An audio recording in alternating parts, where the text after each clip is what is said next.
My name is Sarah Hagee. I go to St. Matthew's School. I'm in 8th grade, and this is my first year doing speech.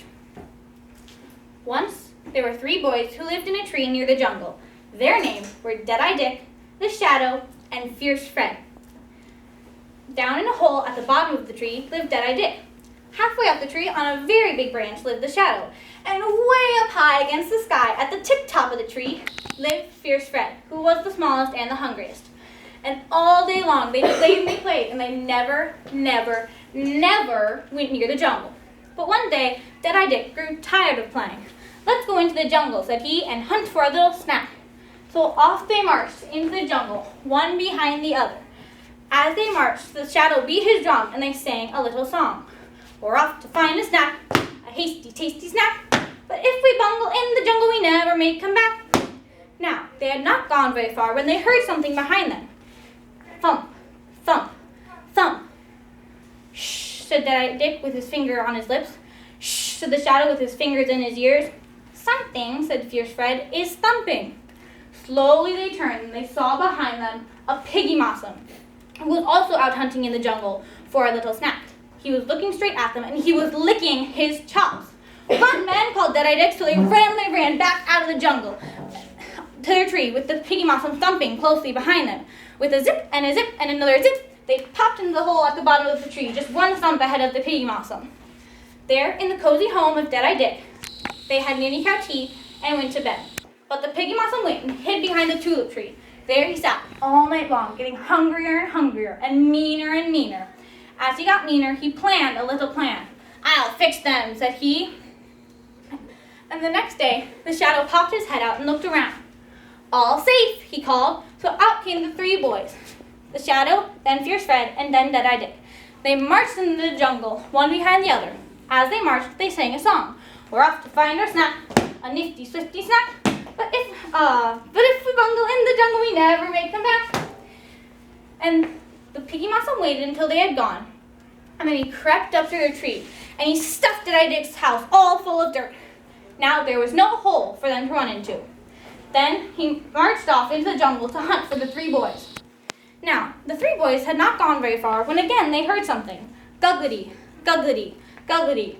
"Shh," they said. They turned to see who was going guggledy, and this time it was a Guggly Ugly right at their heels. They ran as fast as they could, with the Guggly Ugly running behind them. And they went to Dead-Eye Dick's house, but found it stuffed full. So zip, zip, zip, on they went up to the Shadow's very big branch, halfway up the tree. There they sat and panted. "That was close," panted the Shadow. "They're getting bigger," panted Dead-Eye Dick. "I'm hungry," said Fierce Fred, "for a little snack." But again, all they had was niddy-cow tea. And then they went to bed. Down below, the Guggly Ugly went and hid behind the tulip tree. There he sat, lashing his tail and getting meaner and meaner.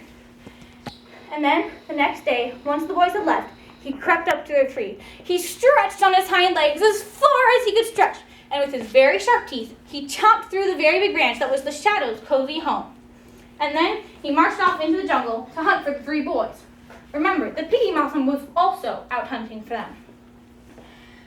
Now the boys had not gone very far when they heard something. Not thump, not guggity, but crash, crash, crash! They turned to see who was behind them. This time, it was a roaring snark. They ran as fast as they could back to their tree. They ran past Dead-Eye Dick's house, which was stuffed full. They ran past the Shadow's cozy home on the very big branch that had been chewed down by the Guggly Ugly, all the way up to Fierce Fred's house at the tip top of the tree. Down below, the roaring snark sat and roared. "Ah," panted Dead-Eye Dick. "We made it," panted the Shadow. "Anyway," panted Fierce Fred, "I'm very hungry." But again, all they had was niddy-cow tea. This time, way up high against the sky, at the tip top of the tree. "You know," whispered Fierce Fred, "this can't go on much longer." "We know," said Dead-Eye Dick and the Shadow, and then they went to bed. But down below, the roaring snark went and hid behind the tulip tree. There he sat, chewing on tulips, and roaring and thinking mean thoughts. The next day, after the boys had left, he crept up to their tree, and he started to chew through their tree. He chewed, and the boys' tree shook a little.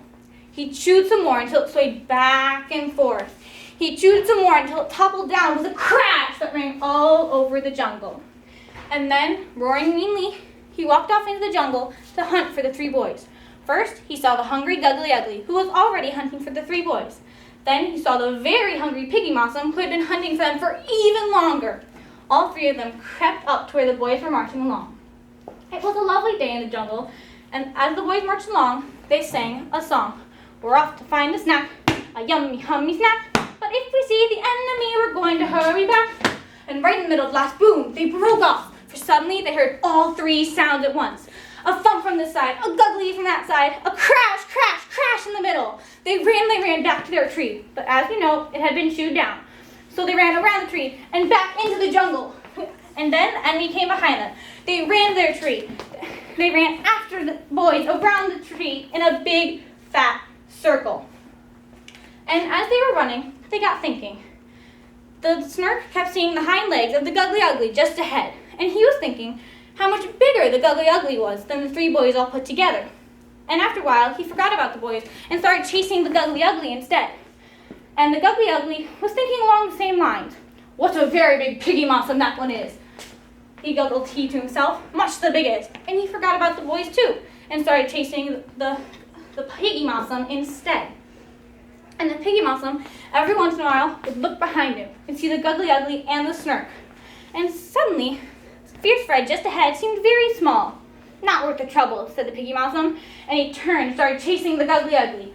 At the same time, the Guggly Ugly chased after the Piggymossum, and the Snark chased towards them both.